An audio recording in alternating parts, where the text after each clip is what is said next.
Selalu sangat kehausan dekat office dan naik boring aku pakai cawan, so now aku pakai botol terbaru daripada Taiso, capacity 1.5 liter shoot, bapak besar. Ok, jom kita unbox barang ni. Nak tunjuk korang kalau beli benda ni dapat apa kan. Ya ketat lah dia, tak nak keluar. Ok, tengok kotak dah kosong kat tepi ni guys. Bila beli botol ni, ini yang kau akan dapat. Plastik apa ni, ini aku rasa dia punya care and warning, cara pembersihan, cara penggunaan saja ni. Boleh kata dia punya buku manual lah.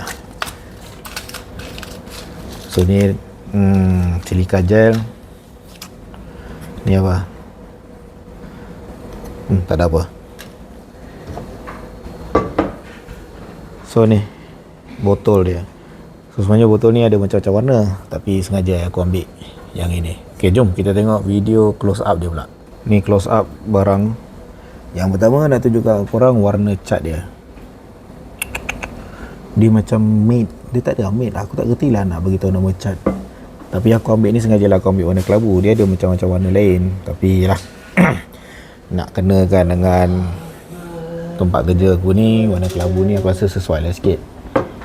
So dia ada bagi kertas ni, lid removable for cleaning, silicone spout, powder coating, vacuum insulated bottle 1.5 liter, long lasting, keep cool, easy to clean, BPA free, comfortable handle, inner outer SUS 304. Yang ini jenis besi setahu aku ni nama material stainless steel, leak proof. Ok, tu je cara buka penutup dia. Skru je kan, buka, minum. Kenapa aku ambil dia? Sebab wide mouth. Oh, ketat sangat. Boleh tak buka? Ya, sebab kita pakai sebelah kanan je kan.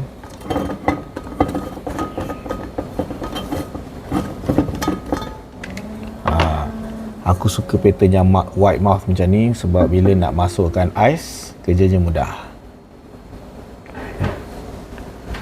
Lain bahagian leak proof dia nak tunjukkan dekat bahagian penutup ni. Bila ada getah o-ring macam ni, dan getah dia boleh kata agak tebal, ini yang mengelakkan daripada kebocoran berlaku. Alright, apa komen aku pasal dia? So sikit komen. Lepas beberapa hari menggunakan botol ni, bagi aku dia agak mudah. Sebab kenapa aku suka dia? Sebab bila nak minum, buka macam tu je, gogok, lepas tu tutup, kita skrukan balik, kan senang.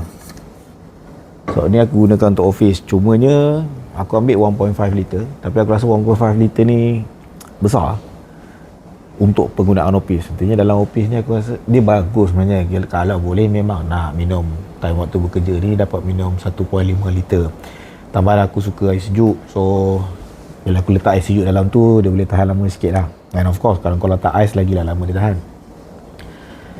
Cumanya buat awal-awal ni nak habiskan 1.5 liter of plain water hari-hari memang tercekik. But it is a good discipline. Mungkin nanti aku nak cari yang dalam 500 ke 700 ml punya.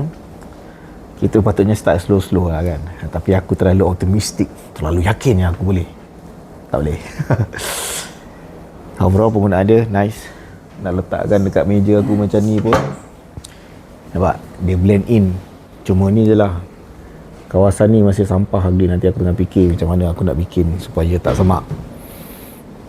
Warna dia cantik, material dia sedap, kualiti dia buat macam ni okey.